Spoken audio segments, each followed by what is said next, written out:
টলিউডের এক সাহসী মুখ অভিনেত্রী স্বস্তিকা মুখোপাধ্যায়। তিনি তার অভিনয় দক্ষতা দিয়ে যেমন দর্শকের মন জয় করেছেন, তেমনি ব্যক্তিগত জীবন নিয়েও থাকেন আলোচনার কেন্দ্রে। এবার আলোচনার আগুনে ঘি ঢেলে দিলেন এক নতুন মন্তব্যে। এক সাক্ষাৎকারে স্বস্তিকা রীতিমতো ব্যঙ্গ করে বললেন, আগে বলেছিলাম আমি 6টা প্রেম করেছি, সেটা ভুল। সত্যি বলতে 600টা করেছি, আর কেওড়াতলা যাওয়ার আগে চাই 6000টা প্রেম করতে, আর এটাই আমার জীবনের মিশন।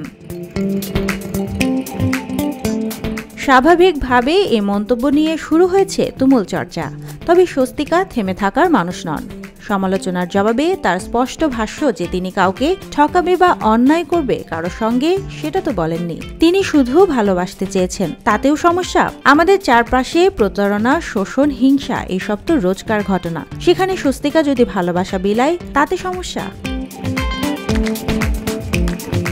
এই জায়গা থেকেই স্বস্তিকার প্রশ্ন, ভালোবাসা কেন বিতর্কিত হবে, বিশেষ করে সেটা যদি আসে একজন নারীর পক্ষ থেকে? ছেলেরা করলে বলে ওয়াইল্ড লাইফ, মজার জীবন, আর মেয়েরা করলে সঙ্গে সঙ্গে চরিত্র নিয়ে টানাটানি। ছেলেরা 6টা প্রেম করলে বলে ভাই এলেম আছে, আর মেয়েরা করলেই সে চরিত্রহীন।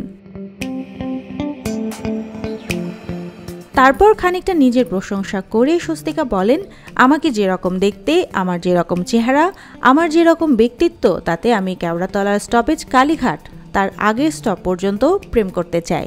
প্রচুর মানুষকে ভালোবাসতে চাই, অনেক ভালোবাসা দেওয়ার আছে, আমি তা দিতে চাই। অভিনেত্রী লিফলেটের মতো বিলি করতে চান ভালোবাসা। তিনি চান জীবনটা এনজয় করে ফুলফিলিং হয়ে মরতে। সুবর্ণা মেহজাবিন, দেশকাল নিউজ।